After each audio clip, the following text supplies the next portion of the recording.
If you ever buy anything from Apple, you...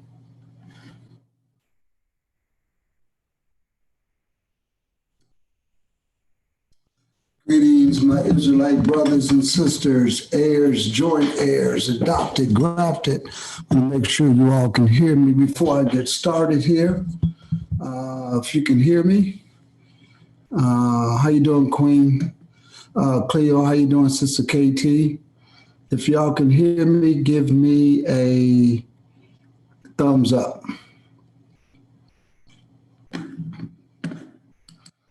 If you can hear me, give me a thumbs up.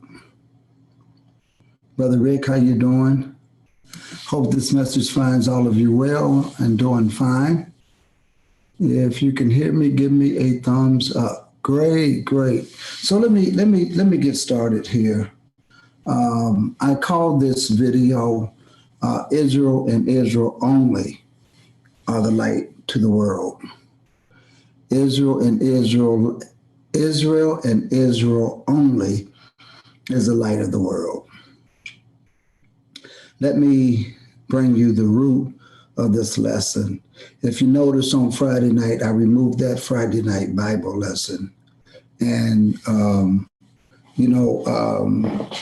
my brother and I are good.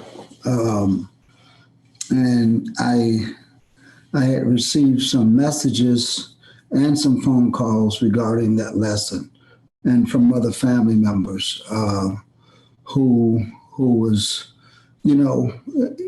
just the way kind of things went.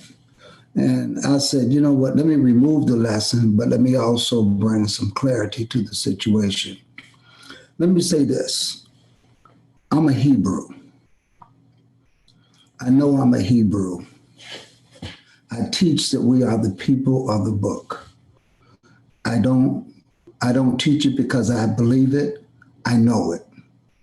And many of you all that have been around me long enough, I know.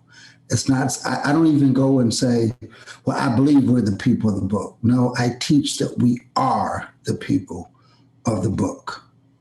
And I do it unapologetically. I have no quorums in saying who we are, because we are who we are. And as such, there are certain rules of engagement when it comes to teaching. And those rules of engagement must be the foundation in which a teaching platform of any lesson comes forward. And if I see that lesson is going in a different direction, I don't wait, I address it right there and then, whether it's in my congregation, whether I'm in a barbershop, whether I'm on this platform, because usually on this platform, I usually do the teaching. I usually have a reader and I usually do the teaching. And it's not because I know everything. I only teach what I know.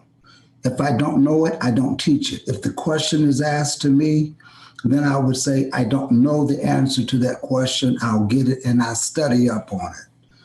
One of those subjects I can give you an idea on is the wilderness. And on the wilderness, about 3 years ago, when people asked me about it, I told them I didn't know much about it. It's something that I'm understanding, I'm learning.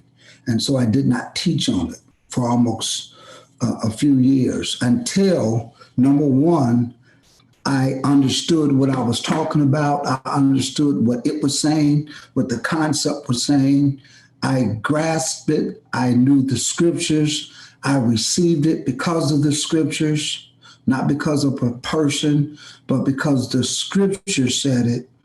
Then once I grabbed it, as a teacher, I don't teach it until I understand it. So if I'm teaching it, no matter what question you ask me, I can put it on the table, an answer to that question on the table, at least 95% of the time.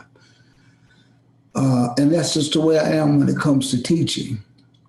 What happened the other night was when my brother came on to teach the mystery of godliness, and he said that the mystery was given to the children of Israel the week before. It was a very, very good lesson. I thought it was a superb lesson. And then when he asked to come back to do a summary on the lesson, I expected a summary. And he was going down that road, and he thought I was asleep because I'm looking down. So when you see me looking down like this, I was looking down. I have my table here. I have my phone here. I got my Bible here, my notes. So I was taking notes, but you all couldn't see that because on Zoom, every time a scripture is read, every time I take my mouse and I got it like this and I'm moving it, my eyelids are down, but I'm not asleep. And what he could see was me, but you all couldn't see me. You all only saw him unless I changed the view. If I change the view, I'm the one that controls that. So I can't be asleep if I'm doing that. But that's okay with that part. The point I was trying to make with him was that your second lesson said that because of Israel's fall, salvation came to the Gentiles. I got no problem with that. But when you say that the mystery of godliness is salvation given to the Gentiles, I lifted and I said, clarify that. Because there's a distinction between salvation and the oracles. The oracles is the answers. The oracles is the understanding. And only Israel can have that. And he did not agree with that. He says, well, I did say that, but you didn't let me finish. And I said, no, that's not what you said, brother. So I went back and I listened to the video. I listened to what was said, and he didn't say that. And so I had told other family, if you say something, I don't care who you are. You can be my blood father, mother, sister, brother, cousin, granddaddy, grandfather. It don't matter. If you say something that's not right in these scriptures, if I keep silent to let you finish when you're teaching on the platform, silence is consent. So if I don't say nothing and I say, I don't agree with that, I'm going to let this brother finish his lesson, and then I'm going to raise a question. Here's the problem with that.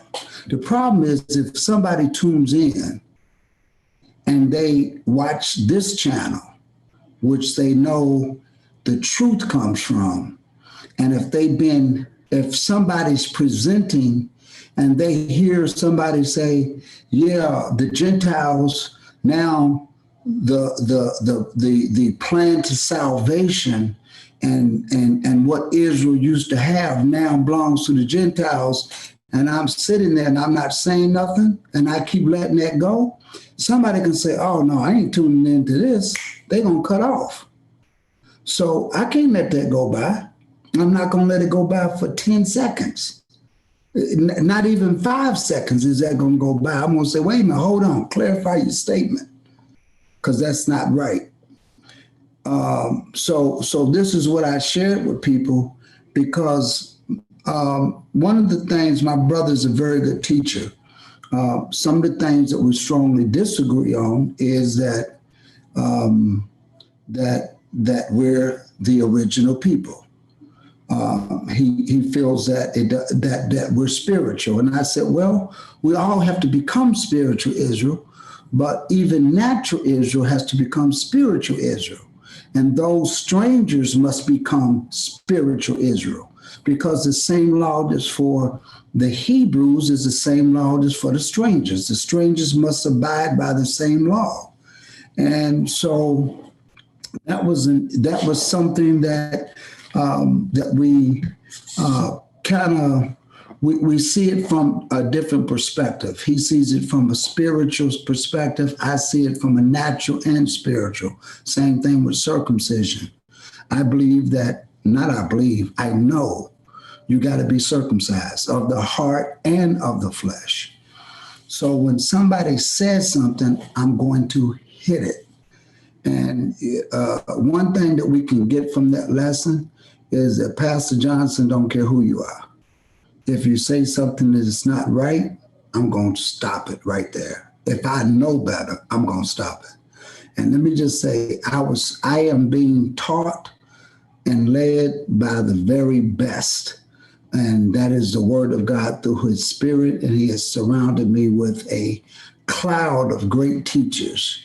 Pastor Boy is the only teacher I have. And I would say he has shown me the scriptures like I don't know. I've never seen things connect the way that is. And so as far as I'm concerned, what I know. And I can open up the Bible and get it. Now, it's hard for people to really understand that it's hard for people to swallow and to grasp that God only dealt with one nation. And that today he's only going to deal with that one nation. And it's hard for people to see that. And here's what I mean by dealing with that one nation. Salvation is Jesus. Salvation is the Messiah. We can give and teach people the Messiah because the Messiah came to die for the sins of the world. That is a different platform than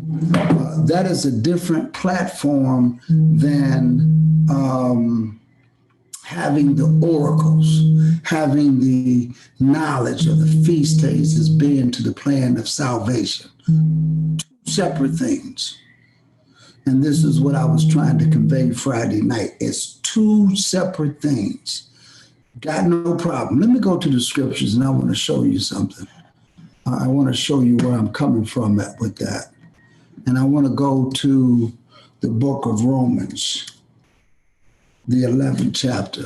And I want to show this to you because, let me go up here and share my screen. I have no problem with Gentiles or anybody receiving the plan to salvation. And we need to clarify what that is. And let's read that right here. I say then, have God cast away his people? God forbid. For I also am an Israelite of the seed of Abraham of the tribe of Benjamin. God hath not cast away his people which he foreknew. What ye not what the scripture saith of Elias, how he make intercession to God against Israel, saying, Lord, they have killed thy prophets. Because remember, he thought everybody was dead. And dig down their iron altars. I am left alone, and they seek my life. But God had to even let him know. This is what the response was. But what saith the answer of God unto him? I have reserved to myself 7,000 men who have not bowed the knee to the image, to the image of Baal. Even so, then, at this present time, also there is a remnant according to the election of grace. So even right now, there is a remnant that God has who are Israel. And if by grace, then it is no more works. Otherwise, grace is no more grace. But if it be of works, then it is no more grace. Otherwise, work is no more work. What then? Listen to this.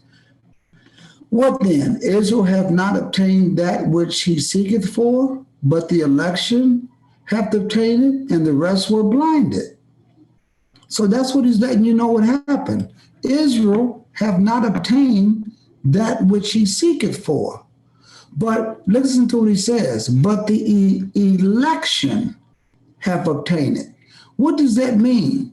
That means there are a group. How many? I don't know. At the time of Isaiah, it was 7,000 people. When Isaiah thought that, when Isaiah thought, oh, it's nobody else but just I believe that's who the prophet was at that time. And he says, I got 7,000 reserved that have not even bowed down to Baal. So how many is this remnant? I don't know. But I can tell you that there are Hebrews who know the truth and have never fallen away. Were the rest blinded? Absolutely. But that remnant have not been blinded. So that's why a lot of Hebrews are wakening up to the truth.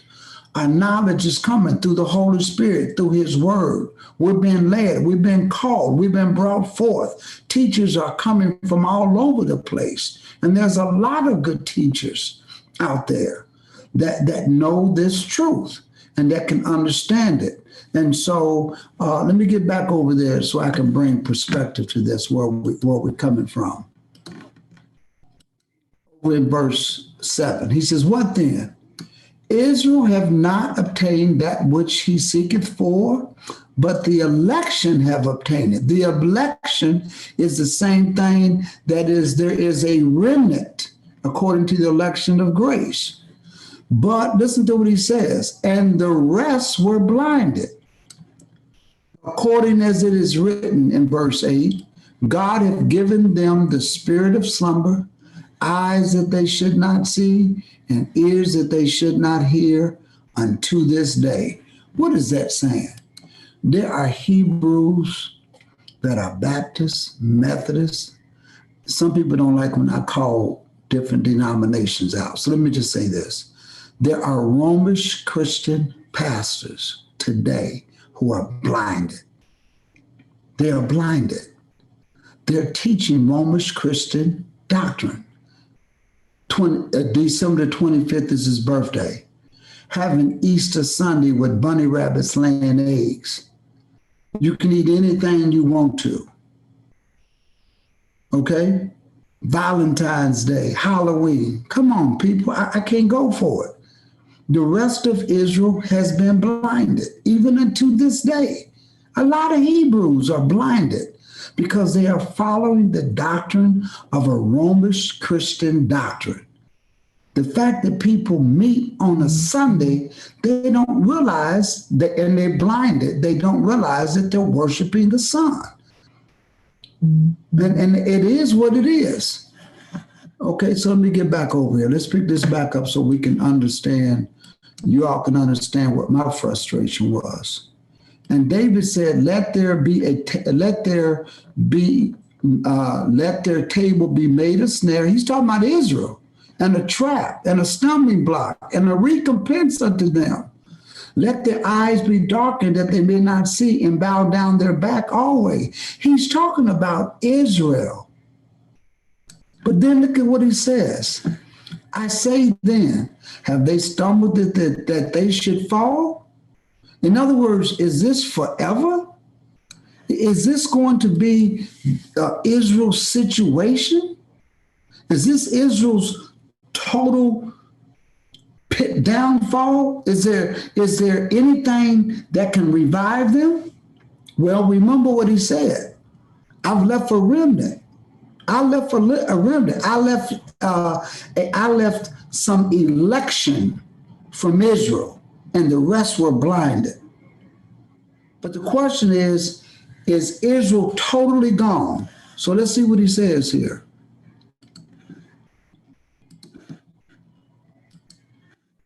Have they stumbled that they should fall? God forbid. But rather through their fall, salvation has come to the Gentiles. Now let me stop there. Salvation is the Messiah. That's what salvation is. And if you can endure to the end, you will receive that salvation. Because you're saved at the end when your body becomes spirit. So if you learn the Messiah, if you learn about the fact that he is the Passover lamb, if you learn the fact that he came to die for the sins of the world, that he was bruised for and shaped, and all of that happened. Rather than say it, let me read it. We're going to come back to this Romans. Let's go over here to Isaiah, the 53rd chapter, Isaiah 53. I'm going to come right back to this Romans. Let's go to Isaiah 53rd chapter, because the prophet said it so clear. Who hath believed our report, and to whom is the arm of the Lord revealed? Let me skip down. He is despised and rejected of men, a man of grief, and we hid as it were our faces from him, and he was despised, and we esteemed him not. Let's skip down. Verse 5. He was wounded for our transgressions, bruised for our iniquities. The chastisement of our peace was upon him, and with his stripes we are healed. All we like sheep have gone astray. We have turned aside everyone to his own way, and the Lord hath laid on him the iniquity of us all. He was oppressed, he was afflicted, yet he opened not his mouth. He was brought as a lamb to the slaughter, and as a sheep before her shearers is dumb, so he opened not his mouth. This is talking about the Messiah. This is who this is talking about. It's not talking about anybody else. So what happened is that the Messiah is salvation. No man can come unto the Father except he come by me. If you try to go up any other way, you're the same as a thief and a robber. You must come in through the door. That's salvation. That's salvation. But the oracles were only given to Israel, because the oracles and the plan to salvation. When you read Leviticus, the 23rd chapter, that is the plan. That is the route. That's how you get there. That's what's going to happen at the end. That's what's going to unfold. That is the feast days identify, and they tell a story. That answer was only given to Israel. That answer was never given to Gentiles. Only salvation was given to Gentiles. So I want you to understand those are two separate things. And that's what I said, wait a minute. No, sir. It cannot be the same. Let me go back to this Romans. Let's go back to Romans and let's find out what happened to Israel. What did Israel do to make all of this happen? So I'm going to go back to Romans, the 8th chapter. The 11th chapter is where we were at. I'm going to pick it back up. Right over here, he says, I say that have they stumbled that they should fall? God forbid. But rather through their fall, whose fall? Who is there? That's Israel. Because of Israel's fall, salvation has come to the Gentiles. Now that was prophesied already. To provoke them to jealousy. Now, let me explain the word provoke here. When you provoke them to jealousy, what the Most High was trying to do is to get Israel back on track.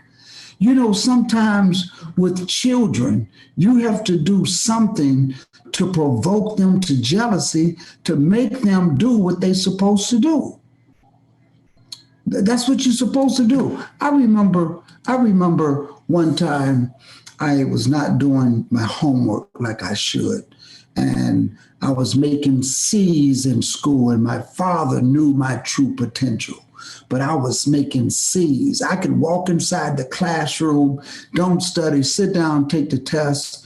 And no matter what grade I was in, all through junior high school, I take the test and I would make C's. And that bothered my father because he said, you on the brink, son. You know, when I was playing football, they said, listen, he's got a 2.0 average.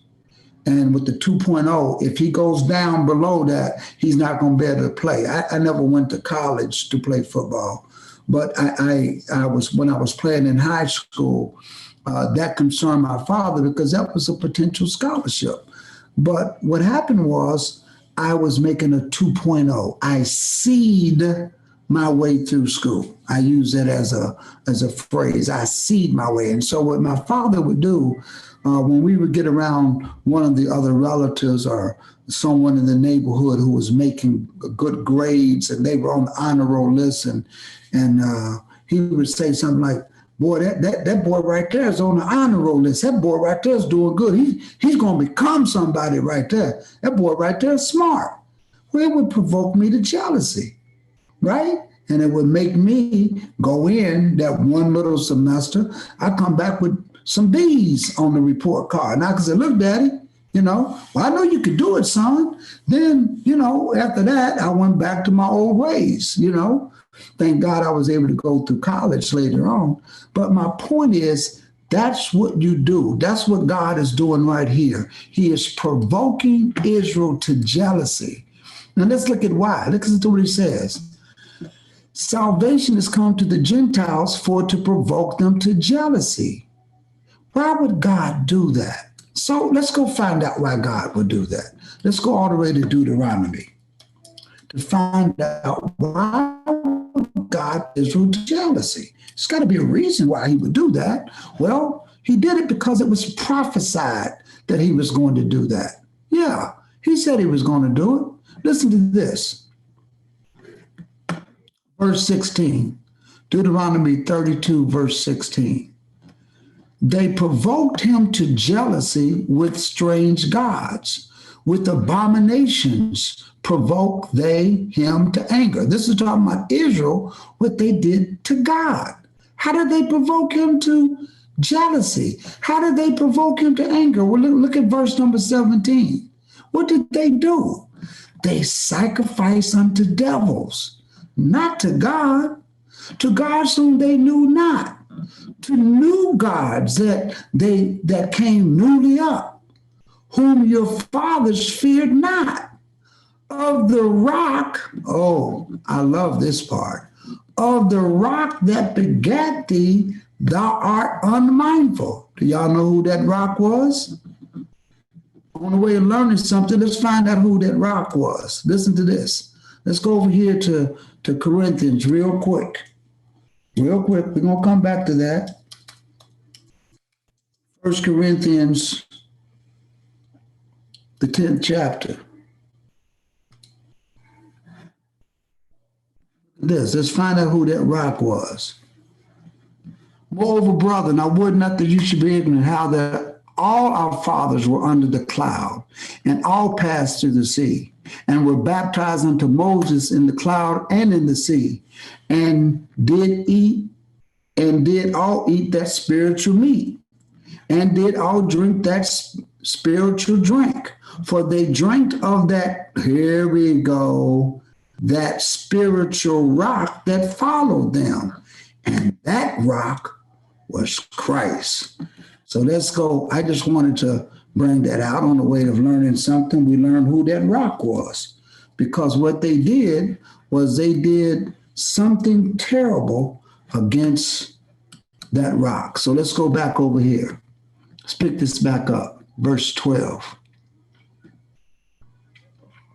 I think that's where I was at. Deuteronomy 32. Listen to this.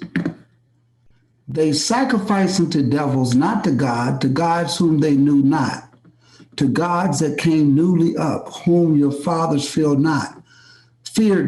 Of the rock that begat thee, thou art unmindful, and hast forgotten God that formed thee. And when the Lord saw it, he abhorred them because of the provoking of his sons and daughters. And he said, I will hide my face from them. I will see what their end shall be. For they are a very forward generation, children in whom is no faith. Listen to verse 21. They have moved me to jealousy with that which is not God. They have provoked me to anger with their vanities, and I will move them to jealousy with those which are not a people, I will provoke them to anger with a foolish nation. That is the strangers and the Gentiles. That's who that is. That's the strangers and the Gentiles. So when you go back up here to Romans, the 11th chapter, God provoked Israel to jealousy, and he is fulfilling scripture because of what they done. So what he says here, I say then, have they stumbled that they should fall? No, God is not going to perpetually let this fall. God has not thrown Israel away. God forbid. But rather through their fall, salvation has come to the Gentiles to provoke them to jealousy. Maybe Israel will get back up and pick up the banner and do what they're supposed to be doing. Turn back to the laws, statutes, and judgments of God. If my people who are called by my name would humble themselves and pray, turn from their wicked ways, he'll heal their land. Now, if the fall of them be the riches of the world, and the diminishing of them the riches of the Gentiles, how much more their fullness?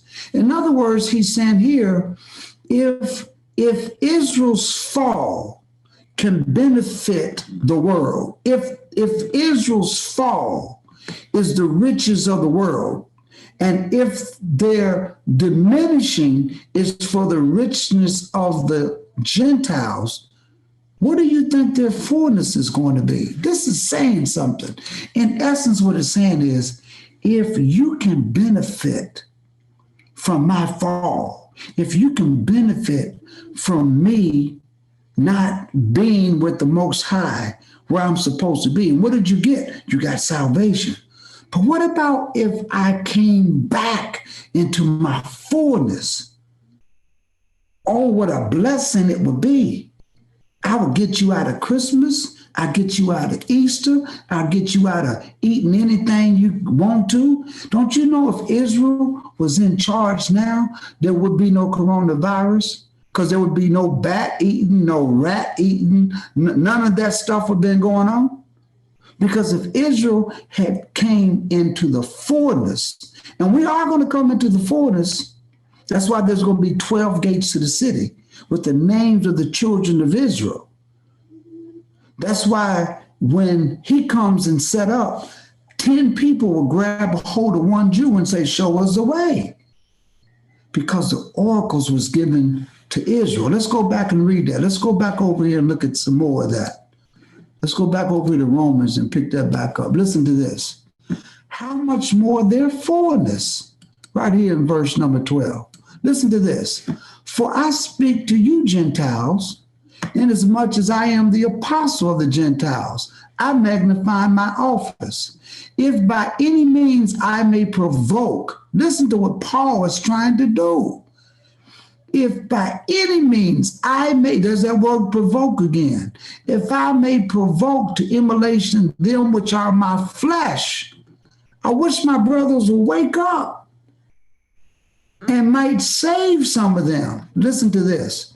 For if the casting away of them be the reconciling of the world, what shall the receiving of them be?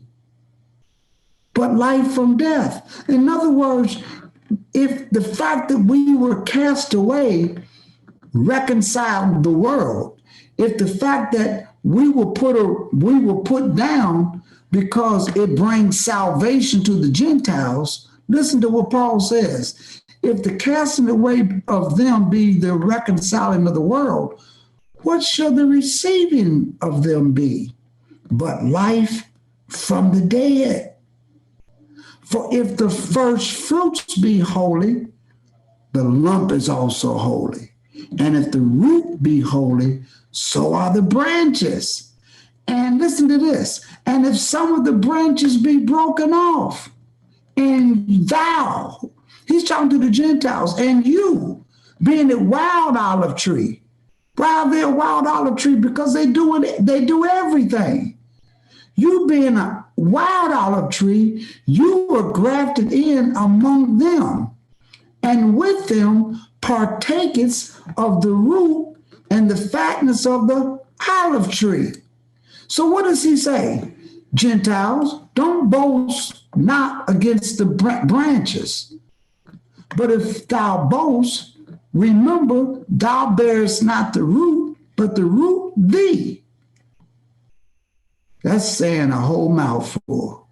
Thou wilt say then, the branches were broken off that I might be grafted in. Well, guess what? Because of unbelief, they were broken off. And thou standest by faith. Be not high-minded. That's what he's telling to the Gentiles. Don't you be high-minded, but fear. For if God spared not the natural branches, take heed lest he also spare not thee. And let me just say that. Let me just hold in for a second. He gave the Gentiles a warning, but they didn't take heed to it. Because today, the Gentiles, after 70 AD, after Israel was scattered out of Israel into the four corners of this earth, Roman Christianity has come in the name of Jesus with a cross, and it's tainted Christianity all throughout the world. And that's why you got Easter Sunday with bunny rabbits laying eggs. That's why you have Christmas on December the 25th, a birthday of Jesus that don't exist, with Christmas trees and ornaments coming from Saturnalia. This is why you got the commandments have been nailed to the cross, because they didn't take heed to the warning. So let's see what's going to happen. Listen to this. Let's pick this back up in Romans. It says, behold, therefore, the goodness and severity of God. That's what he's trying to warn them. Listen, I want y'all to realize there's a good side and there's a bad side of God. On them which fell severity, but toward thee goodness. But listen to this. If thou continue in his goodness, otherwise thou also shall be cut off. And we know that that's going to happen because when you read Isaiah, the 66th chapter, he already said, let's see what he said is going to happen in Isaiah. I'm going to come back to this. Let's read what he said he's going to do in Isaiah 66.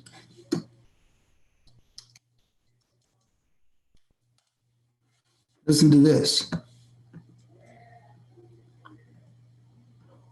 Because we have to understand verse 15. For behold, the Lord will come with fire and with his chariots like a whirlwind to render his anger with fury and his rebuke with flames of fire. For by fire and by his sword will he plead with all flesh, and the slain of the Lord shall be many. Well, who's he going to be dealing with? Let's look at this. They that sanctify themselves and purify themselves in the gardens behind one tree in the midst. Guess what? Eating swine's flesh, and the abomination and the mouse shall be consumed together, saith the Lord. Wow.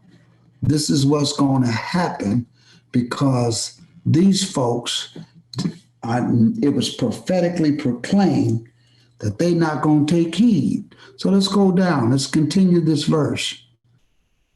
Behold, therefore, the goodness and severity of God on them which failed severity, but toward thee goodness. Well, how did that severity fall on us? Well, you know what God did? He told us over in Deuteronomy, the 28th chapter.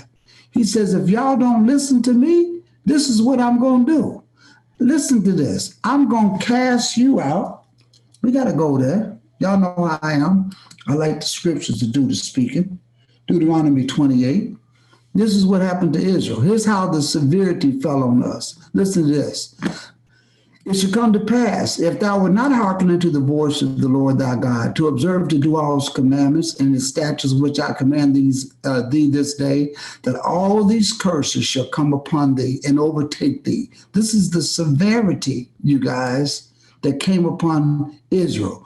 Curse you're going to be when you come in. Curse you're going to be when you go out. Curse is going to be the fruit of your body. But let's get down to the main part of what he said is going to happen to you. Listen to this. Verse 30, you're going to betroth a wife and another man will lie with her. You're going to build a house and not dwell therein. Thou shalt plant a vineyard and thou shalt not gather the grapes thereof. This is why on slave ships and on slave plantations, if massa wanted to have your wife, with nothing you can do about it. Okay? Guess what? You remember the children that our forefathers had on slave plantations? Listen to this. Thy sons and thy daughters shall be given unto another people. Remember the Spanish Inquisition? And thine eyes shall look and fail with longing for them all the day long, and there should be no might in thine hand. My goodness, look at what the Lord is doing to us. Okay? So it also goes all the way down. Listen to this. The Lord shall bring a nation against thee from far, from one end of the earth, as swift as the eagle flieth, a nation whose tongue you don't even understand. This is what's going to happen to us. Okay? So it's not going to, it did happen already. Look at this right here. Let's get all the way down to the main part. And among these nations, you're not going to find no ease. Neither shall the sole of thy foot have rest. But the Lord shall give thee a trembling heart and a failing eyes and sorrow mind. Wow. Listen to this. Look at verse 68. And the Lord is going to bring thee into Egypt. That's captivity. Again, with ships. By the way thereof I spake unto thee, and thou shalt see it no more again. And there you shall be sold unto your enemies for bondmen and bondwomen. And when it says nobody shall buy you, that means nobody is going to get you out of this. Nobody can buy you out of what happened to Israel. Nobody. So let's go back over here to the 11th chapter. So we can know the 11th chapter. See, I like putting line upon line, precept upon precept, here a little, there a little. That's why we have to do it this way. Listen to this.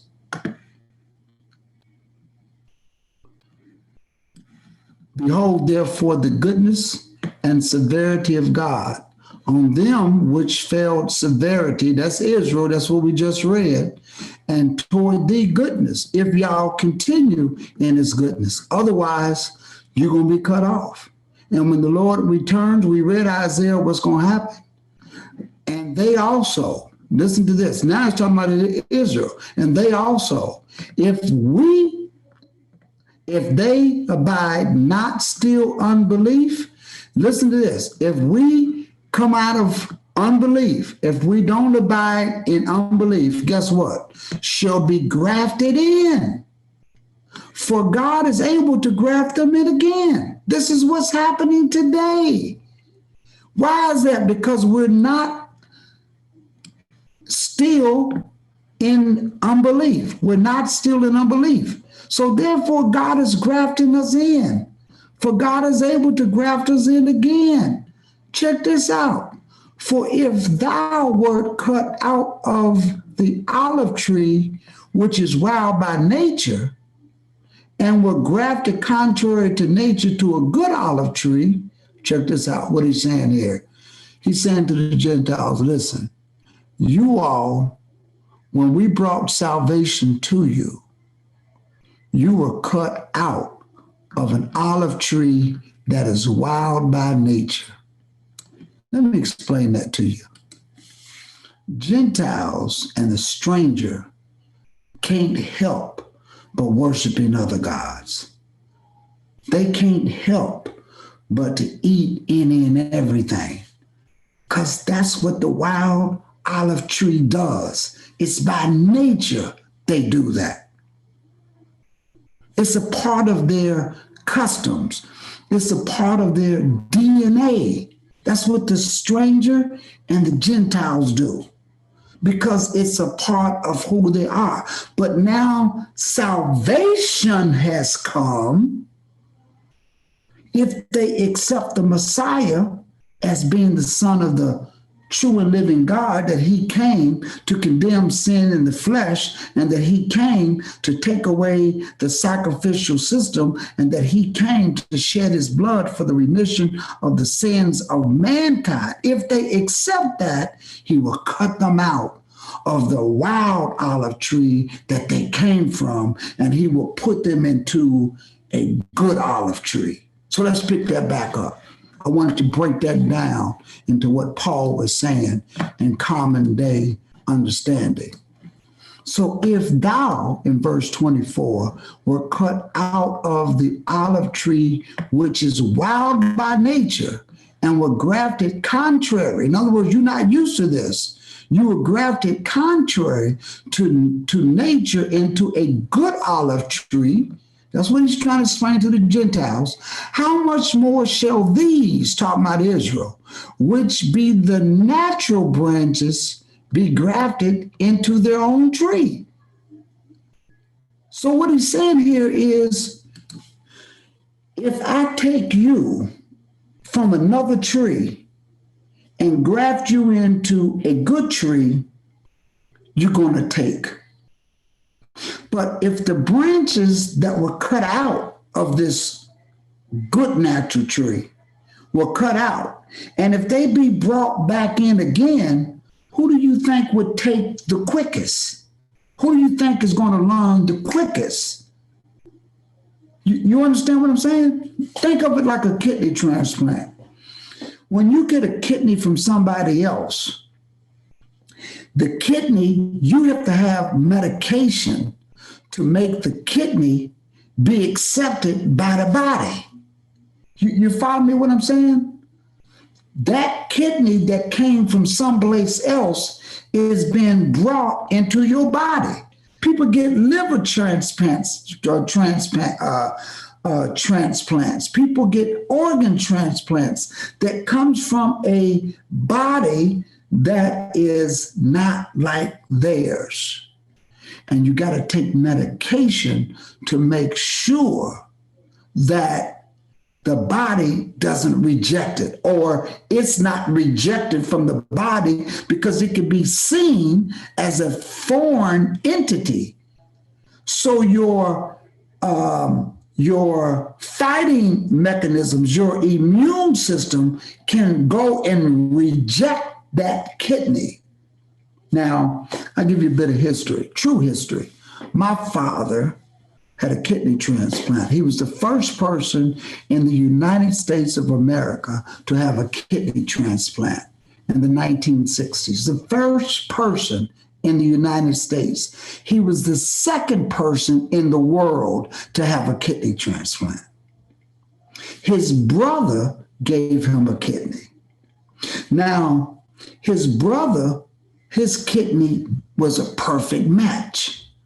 And so when they did this procedure, they knew that it would only work if it was done by a sibling whose DNA closely matched the recipient. So the donor's organ must closely match the recipient's. And that's the best at that time, the technology that they knew to make it work. So one of my father's brothers said, I would do it. So he went in and he got down and they were testing him and they said, your DNA is not a perfect match.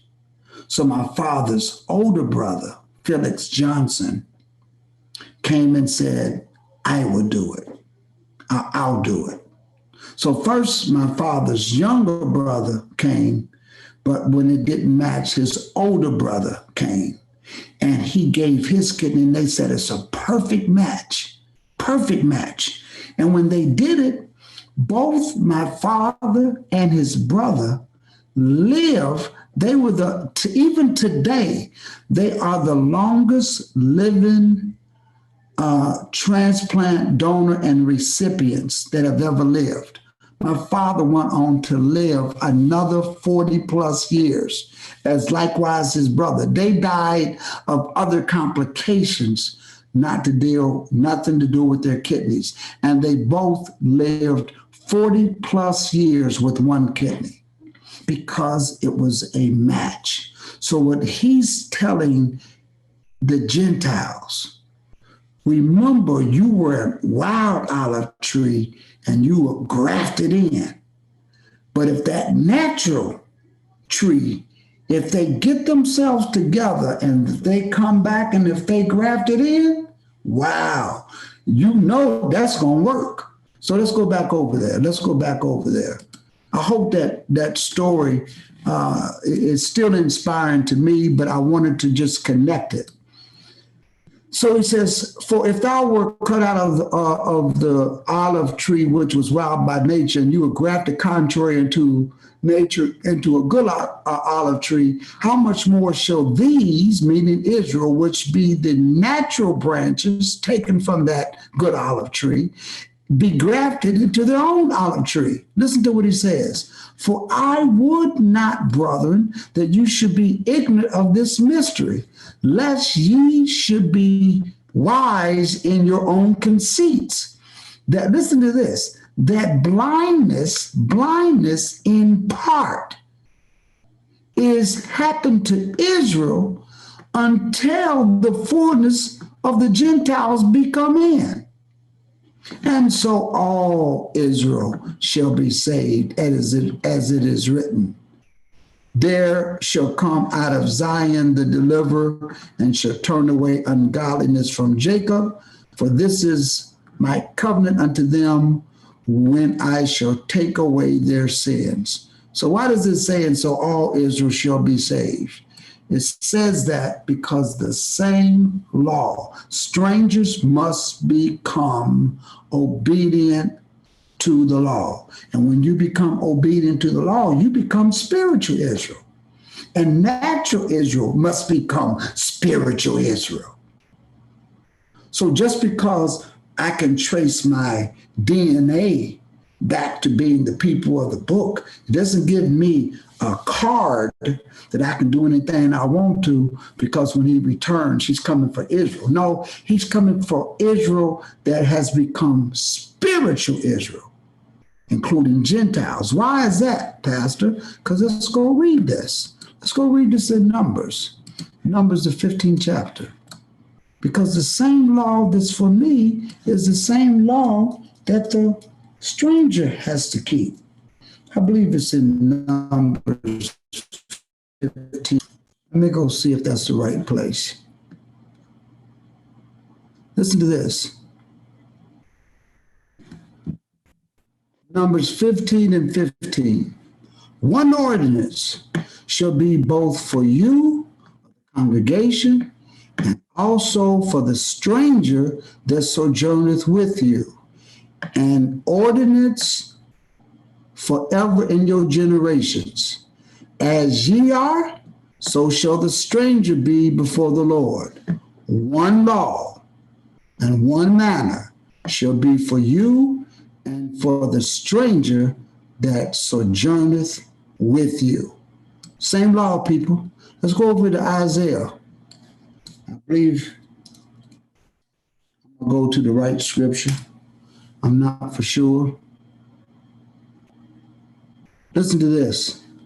Thus saith the Lord, keep ye judgment and do justice, for my salvation is near to come, and my righteousness to be revealed.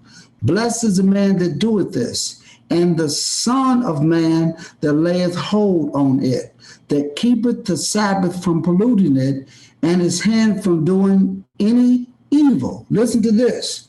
Neither let the son of the stranger that have joined themselves to the Lord speak, saying, the Lord hath utterly separated me from his people. Neither let the eunuch say, behold, I am a dry tree. For thus saith the Lord unto the eunuchs that keep my Sabbaths, and choose the things that please me, and take hold of my covenant. Listen to this.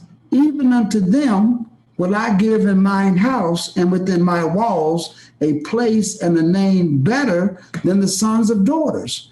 I will give them an everlasting name that should not be cut off. Listen to this.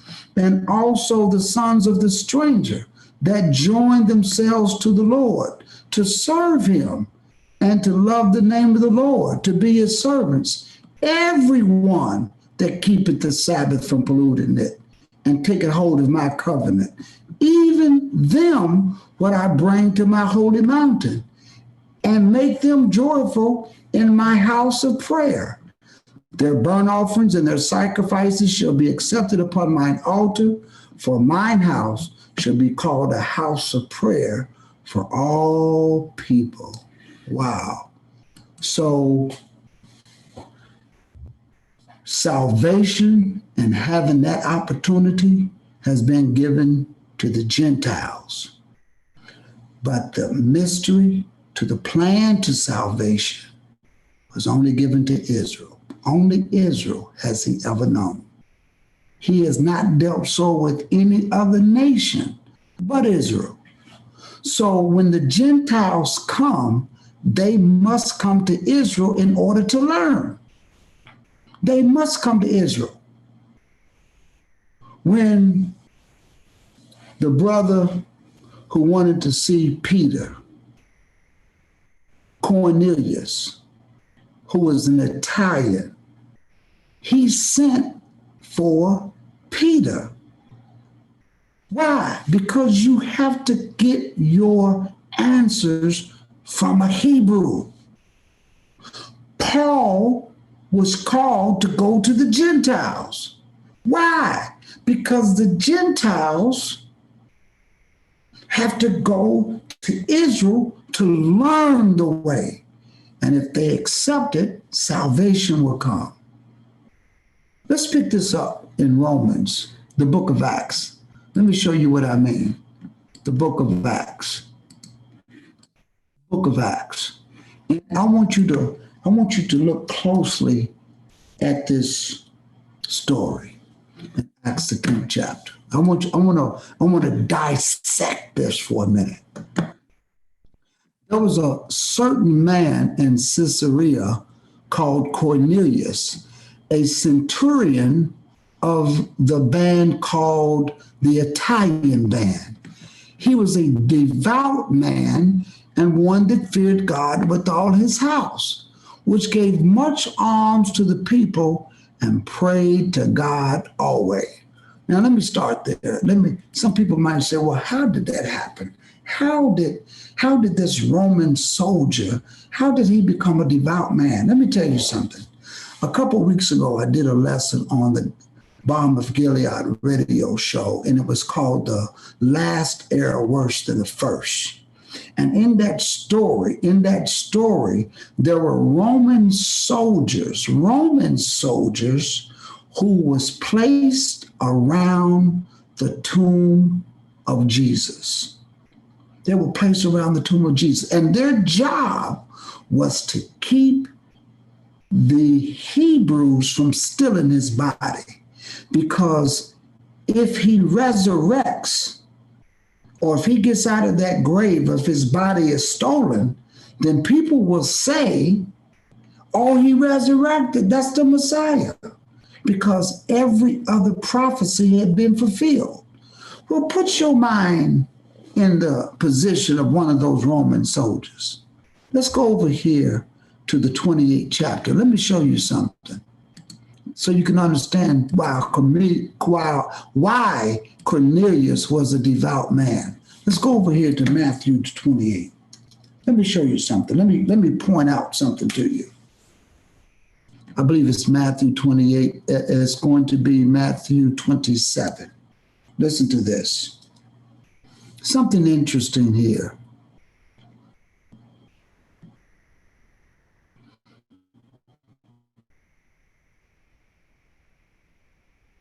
Let's skip all the way down.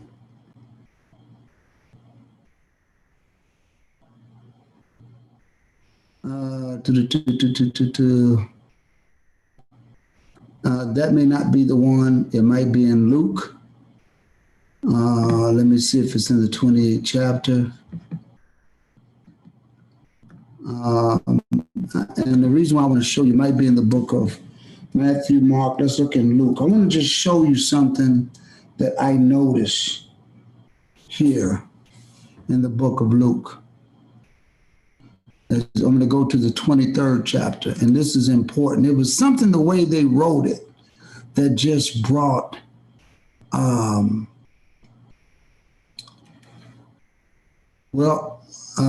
it is the 28th chapter of 28th chapter of Matthew. It is the 28th chapter. Let me go to it. Let me go back over there, and because I want you to see.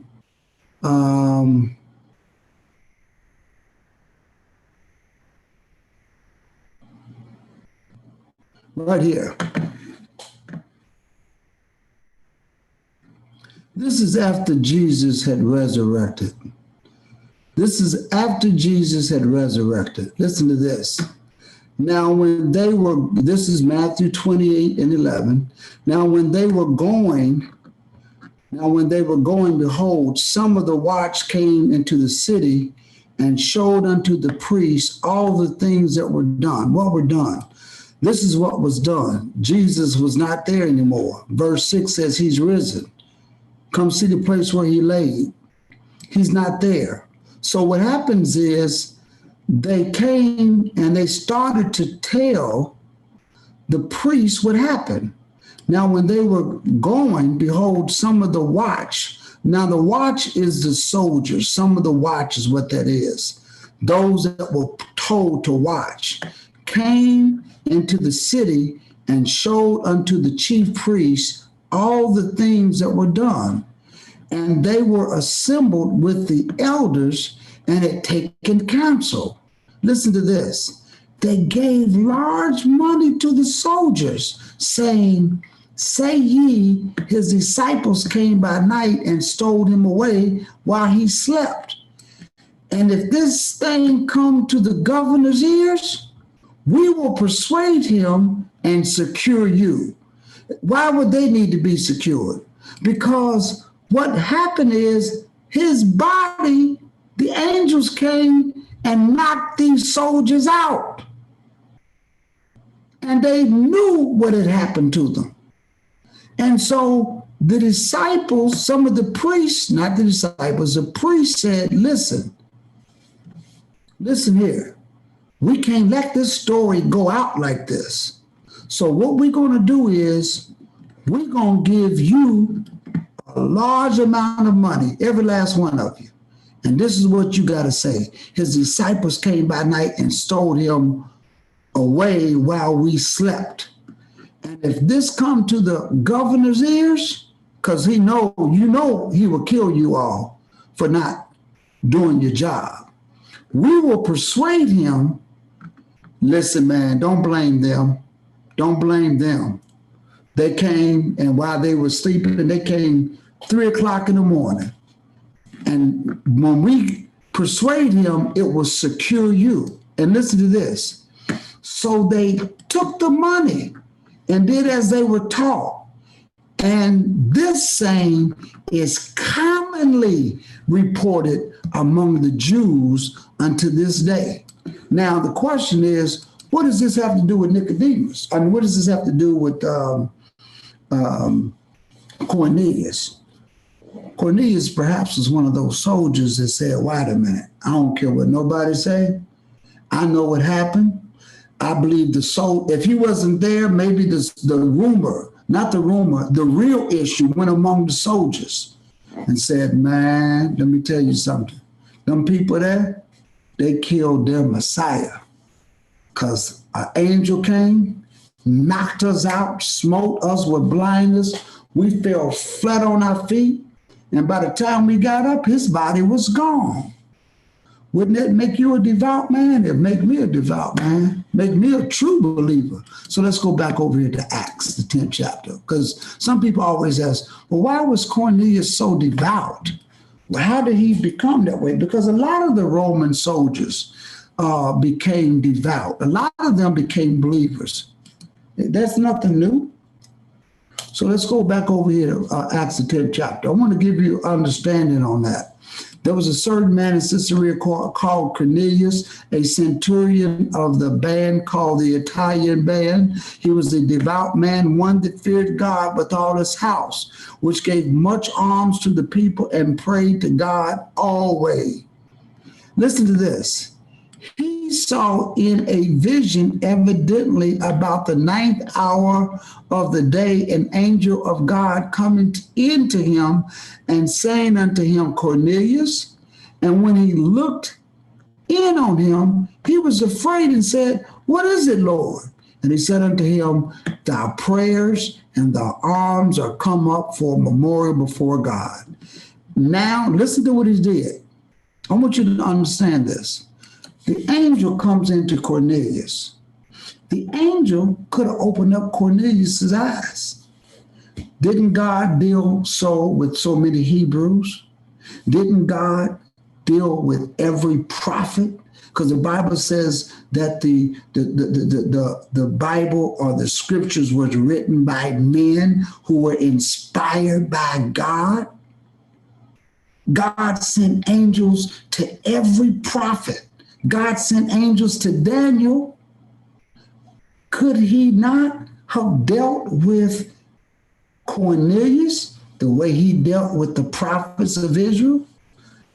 No, because that's not the protocol. The protocol is God is going to send you to the prophets. He's going to send you to Israel because only Israel has he known. So let's look at this. He could have just did what he did with Cornelius like he did with every other Hebrew. But that's not what the angel did. Listen to this. Verse 4, when he looked upon him, he was afraid and said, what is it, Lord? He said unto him, thy prayers and thy alms are come up before memorial. Now send men to Joppa and call for one Simon, whose surname is Peter. He lodgeth with one Simon, a tanner, whose house is by the seaside. He shall tell you what thou oughtest to do. The angel could have told him, but he said, go to this Hebrew. See, Simon, and which is Peter, is a Hebrew. Go to him. He'll tell you what you ought to do. And what the angel did, when the angel spoke to Cornelius, when the angel was speaking to Cornelius departed, he called for two of his household servants and a devout soldier of them that waited on him continually. And when he had declared all these things unto them, he sent them to Joppa. And you know the story. He went to go to Peter. And Peter got the vision to go and talk to this Gentile, and he went to go talk to the Gentile, and the Gentile received, the Gentile believed. So you have to understand, he could have just gave the answer he could have opened up his eyes, but he says, go to Peter. He would tell you everything that you ought to know. I'm not going to turn to it, but you know the story about the eunuch. He was reading Isaiah, the 53rd chapter. The eunuch. Philip saw him reading and said, what you reading? He said, I'm reading Isaiah 53rd chapter. Do you understand what you read? How can I except somebody show me? Philip was a Hebrew. And we just read about the eunuchs in Isaiah 56. So God will always use a Hebrew to give you your answers, because unto them were the oracles of God given. Why? Let's go over to Psalms 147. I did this the other night, but I got to bring it back because it's in well, let's just say I'm on a roll. Let's just bring it in. Psalms 147. Let's go down to verses 19 and 20. Listen to this. Psalms 147, 19 and 20. His statutes and his judgments unto Israel. Israel and Jacob are the same. Jacob became Israel. He hath not dealt so with any nation, and for his judgments they have not known them. Praise ye the Lord. Why is that? He's not dealt so with no other nation but Israel, because he told Abraham, unto thy seed, your seed will be a light to the nations. Isn't that what he told Abraham? Your seed, Abraham, shall be a light unto all the nations of the earth. So that lesson the other night, when I was listening to it, I had to clarify the difference between salvation and the mystery of the plan to salvation. Because the mystery of the plan to salvation is understanding God's feast days and Sabbaths and how this whole thing unfolded. We can give people salvation and bring them unto the Messiah who died for the sins of the world, and teach them the laws and the statutes and the judgments of God. But a converted can never teach the nations. Only the original can be the teacher. I'm sorry, that's just the way it is. That's the way God put it. God could have given it directly to the eunuch. He could have sent an angel to open up his eyes, but he told Philip, go this way, Philip. He could have opened up Cornelius' eyes, but he says, go down and send for one named Peter. He'll tell you what you need to know. God could have interpreted the dream to Nebuchadnezzar or one of his wizards, but he had to send for a Hebrew. When the Pharaoh at that time, or Potiphar, whatever, wanted to know the interpretation of his dream, he had to send for Joseph. And that's just the way it is, people. Anything that comes from the Most High God, the revelation must come from a Hebrew. It must come from Israel. You can learn it, you can get it, you can receive it, but it must come from a Hebrew.